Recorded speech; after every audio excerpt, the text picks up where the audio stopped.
اکثر لوگ سفر میں دو نمازوں کو جمع کر لیتے ہیں۔ آپ نے دیکھا ہوگا موٹر وے پہ سفر کرتے ہوئے ظہر کی نماز پڑھنے کے لیے رکتے ہیں اور ساتھ ہی عصر کی نماز پڑھ لیتے ہیں، اور دلیل پیش کرتے ہیں کہ رسول اللہ صلی اللہ علیہ وسلم سفر میں دو نمازوں کو جمع کیا کرتے تھے۔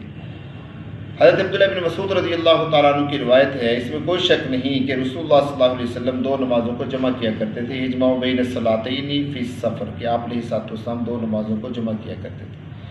لیکن اس کے مقابلے میں سیدہ عائشہ صدیقہ رضی اللہ تعالیٰ عنہ کی روایت اور حضرت انس بن مالک رضی اللہ تعالیٰ عنہ کی روایت موجود ہے۔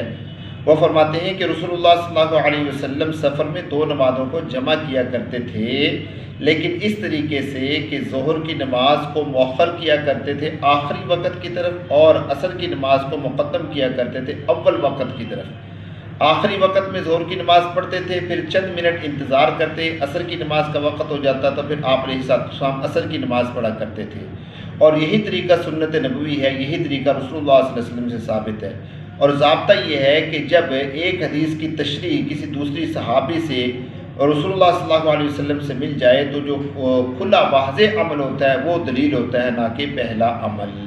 معلوم ہوا کہ دوسرا عمل جو حضرت عائشہ اور حضرت انس رضی اللہ تعالیٰ عنہ بیان کرتے ہیں وہی ہمارے لیے قابل تقلید ہے، وہی سنت نبوی۔